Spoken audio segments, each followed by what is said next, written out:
काही म्हणताय की आमचं स्ट्राईक रेट याच्यामध्ये खूप चांगलं आहे. एकनाथ शिंदेना म्हणा राजकारण सोडून आता ते स्ट्राईक रेटवरच काम करत जा. क्रिकेट, बॅटिंग, बॉलिंग त्याच्यातच पडत जा. स्ट्राईक रेट वगैरे वगैरे एक जागा लढण्याची एक जागा जिंकली 100% माझा strike rate. Bharatiya Janata party, Shinde गट आणि अजितदादा यांचीच बऱ्याच ठिकाणी फाईट झाली. ते कबूल करायला काही हरकत नाही, बऱ्याच ठिकाणी. आणि त्यांनीच एकमेकाची अडवली आणि एकमेकाची चिरवली. खूप ठिकाणी असं झालेलं आहे. काही अपक्षांनी तसं धर्मनिरपेक्ष आणि समतेचा जप करणाऱ्या काँग्रेसनं भाजपच्या उमेदवाराला स्वतःच्या तिकिटावर उभं करून काँग्रेसच्या उमेदवारांना भाजपच्या तिकिटावर उभं केलं आणि भाजपची बी टीम म्हणून काँग्रेस काम करत नाही असं रोहित पवार म्हणाले.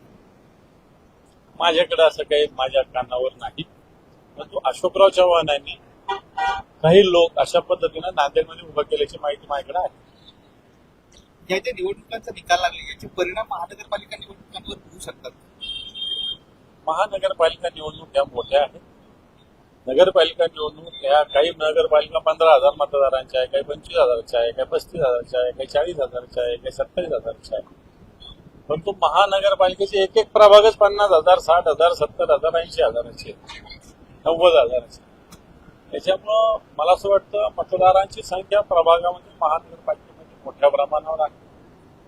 छोटी निवडणूक आणि मोठ्या निवडणुकीत फरक असतो आणि मला असं तो फरक महानगरपालिकेच्या निवडणुकीत आपल्याला दिसेल. मोहन भागवतांचं एक विधान आहे की संघाला भाजपच्या चष्म्यातून पाहणे चुकीचे आहे. हिंदूंसाठी एकच देश आहे तो म्हणजे भारत. हे दोन विधान त्यांनी केले. हिंदूंसाठी भारत देश आहे हे जरी सत्य असलं तरी बाकीच्या हिंदूंकडे सुद्धा भारताने लक्ष दिलं पाहिजे. जसं बांगलादेश, इथं एका हिंदू मुलाला उलट टांगून जाळून मारलं परवाच्या दिवशी.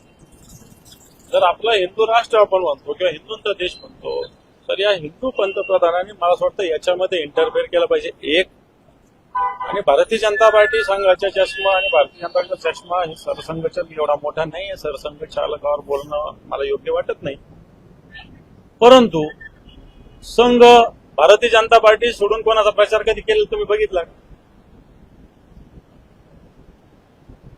संघाच्या स्वयंसेवकांनी भारतीय जनता पार्टी सोडून दुसऱ्याचा प्रचार केलेला किंवा भारतीय जनता पार्टीचे अलायन्स याच्याशिवाय एखाद्याचा प्रचार केलेला स्वयंसेवक मला दाखवा.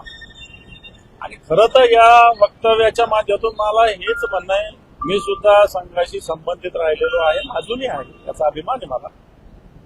परंतु आजची भारतीय जनता पार्टी, पैसे देऊन मतं विकत घेणारी भारतीय जनता पार्टी ही संघाला मान्य आहे का? तर मला असं वाटतं संघाची विचारसरणी मान्य करत नाही.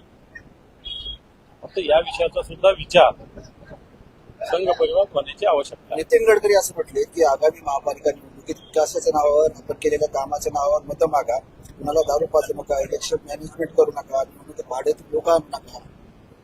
नितीन गडकरी फक्त भाषण करतात. ऐकतं कोण? ऐकतं कोण हा एक प्रश्न आहे ना. नितीन गडकरींचं ऐकतं कोण? नितीन गडकरी मोठ्या तत्वज्ञानाच्या गोष्टी करतात, पण ऐकतं कोण हा पण प्रश्न आहे. बोलणं सोपं आहे. तुमच्याच लोकांना सांगा ना, तुमचे शिबिर होतात, तुमच्या कार्यकर्त्यांना नीट सांगा ना. एकदा जाहीर भाषण करायची काय गरज? एकदा तुमच्याच पक्षाच्या लोकांना सांगा. हे तुम्ही कोणाला सांगता? जी भारतीय जनता पार्टी आता भ्रष्टाचारानं लथपथ झालेली आहे, करप्शन शिवाय निवडणुका जिंकू शकत, त्या भारतीय जनता पार्टीला तुम्ही सांगता. चंद्रपुरातल्या 11 पैकी 8 नगर परिषदांवर काँग्रेसचा विजय झाला. यावरून सुधीर मुनगंटीवार यांनी पक्षातील नेत्यांना अप्रत्यक्षपणे सुनावलंय. ज्या पद्धतीने बाहेरच्यांना प्रवेश दिलाय त्याचा परिणाम झाल्याचं सुधीर मुनगंटीवार म्हणतात. मग हे एक दिवस होणारच आहे.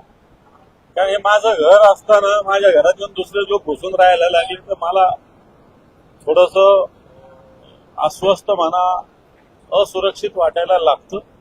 तसं भारतीय जनता पार्टीच्या मूळ जे विचारसरणीवर काम करणारे लोक आता तर हे बोटावर मोजणे इतके राहिलेले आहेत, परंतु यांना आता असुरक्षित वाटायला सुरुवात झालेली. सुधीर मुनगंटीवार सातत्याने फडणवीसांच्या विरोधात किंवा सरकारच्या विरोधात बोलत आहेत. त्यामुळे तिथे असा परिणाम झाल्याची देखील चर्चा आहे की त्यामुळे तिथे काँग्रेसला जास्त मत मिळेल. सुधीर भाऊंचा एक स्वभाव आहे, त्या पद्धतीने ते बोलतात. आपण असं नाही म्हणू शकत की ते पार्टीच्या विरोधात बोलतात. दादा, जालन्याच्या एका मोठ्या नेत्याची जागा पाडण्यासाठी, निकटवर्ती जागा पाडण्यासाठी छत्रपती संभाजीनगरमध्ये सिल्लोडमधून प्रयत्न झाला असं बोललं जातं. काय वाटतं मला? आता कुरवडी सुरू आहे कशासाठी? मला नाही माहिती कोणता मोठा नेता जाण्याचा हे माहिती नाही. सिल्लोडवरून कोण प्रयत्न करते हे मला माहिती नाही. बरं, पण तुम्हाला असं वाटतं की त्यांच्यातच एकमेकांची जागा पाडण्यासाठी ते तर आहेच, त्यांची एकमेकाची आडवाणी एकमेकाची शिरवा आहे.